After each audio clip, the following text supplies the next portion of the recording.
So some of you have opened on Brightspace under the papers and such or whatever it's called. I can't remember right now. Some of you have opened I think it's called paper details file, where I gave you just a very basic thing. And I said more information was coming. Hi, here's the more information. So I'm making this now and we'll be putting it there, but this video is actually going to show up in, I think it's what, week 4. But this way you can get going.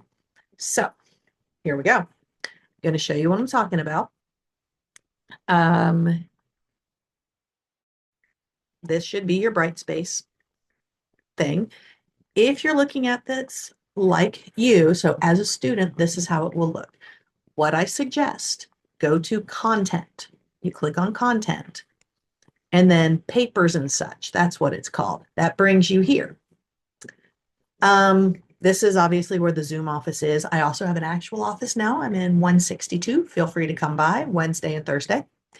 I have adjusted the syllabus. Everybody should have been notified where I actually give you the office number and stuff like that. So paper details. This is the first one. So we're going to look at this. This is where it says further details will be coming. You're supposed to work on this paper through the entire term.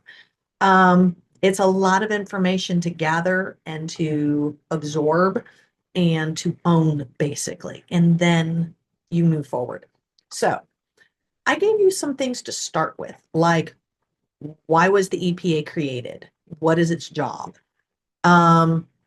What is the current main purpose? Trust me when I tell you, do not throw this into chat because you will get the incorrect current purpose for the EPA. I don't know why I'm tumbling over those words, probably because my little coffee machine's running right behind my laptop and I really want that coffee. Anyway, so what was the EPA created for? Why did we have it?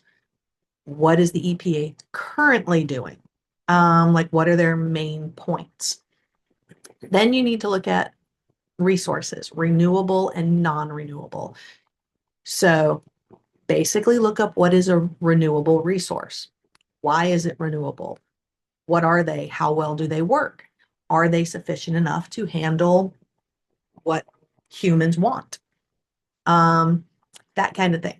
Notice it says here, look globally, not just here. That means not just in the US. You have to look globally.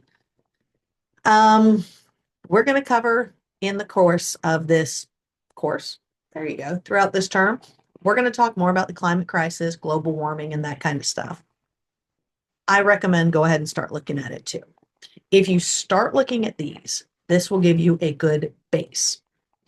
Notice here where it says you are not to talk about the economy or jobs or anything about politics unless you're talking about how the law is made, because politics is involved in how a law is created, but nothing about the environment is based on politics. So global warming is not a Democrat thing. It is a fact. So be very careful.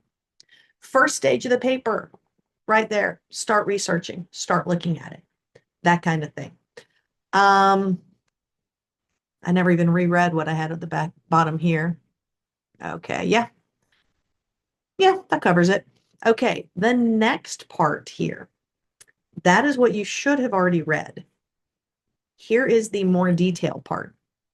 This is how your paper is going to be graded.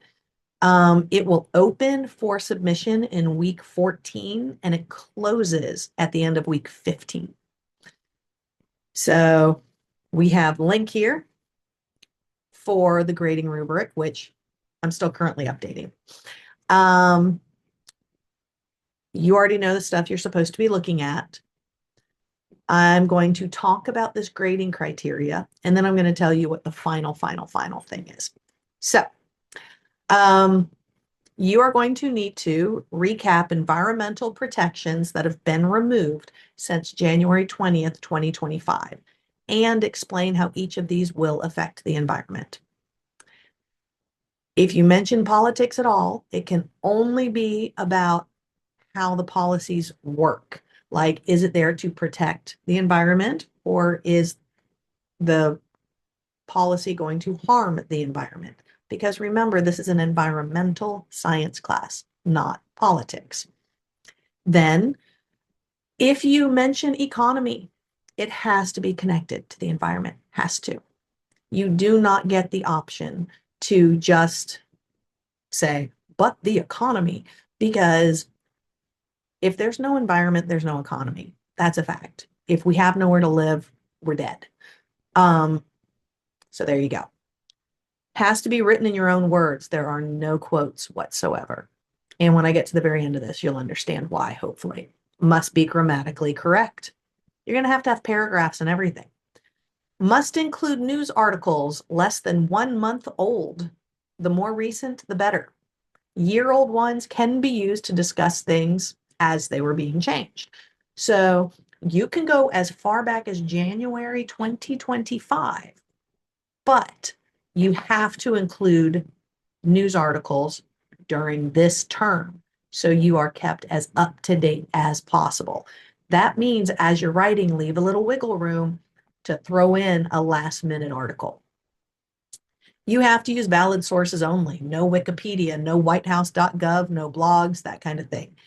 The source has to be verifiable. And you used to be able to trust websites that ended with .gov. Currently, you can't. So if you are not sure of a source, message me and say, hey, this is what I'm looking at. Can I use it? We'll cover it. You're going to have a minimum of 10 valid sources. 10, because you are supposed to be researching this for like 10, 12 weeks. So yeah, at least 10 valid sources. You have to provide your personal thoughts on all of this and keep it focused on the environment. Remember, this is not about politics. This is not about money. This is the environment. That's the class. Then tie all of this stuff together with what we've covered throughout the entire term for the class. Put it all together. That's why it's a semester-long project. Then you have to end this with a prediction of how the planet and the environment will be in the next few years based on what has been happening since January 20th, 2025.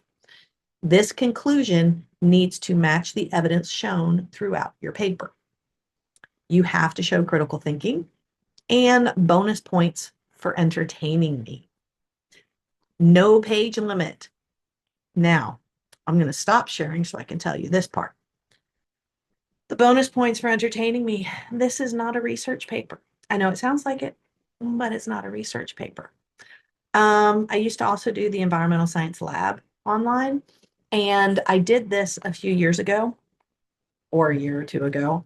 I don't remember when. Time, meh. And it was the most fun for me, probably horrible for you. Most fun for me. And you have to write me a story. This is a fictional story. You are to use your imagination. You can have it where you start in the past and then time travel to now and then time travel even farther. You can have the entire thing written about what you think what's happening now will have us end up in the future. So it can be a futuristic story, and it could be somebody learning in history class how we got here, that kind of a thing. Use your imagination. I don't know. I think it's fun. I like reading, and I like getting people to be a little creative. How in the world, you ask, are you going to do all this? That's why it's a semester-long project. You have to spend the entire semester researching it, thinking it through, putting it together, and you have to own it. There is no page limit, no word limit. But if you're going to cover all of this, I promise you it's going to be more than a couple of pages. So there you go. I'll have some checkpoints throughout the term, but I would recommend start getting busy and know that I will be updating the grading rubric, because the previous grading rubric was for the paper I gave last year in this class, where you had to go through, like, I don't know, 10 or 20 executive orders, and we're not doing that this time. So I have to make some changes. But that's pretty much it. So if you have any questions, ask. Peace.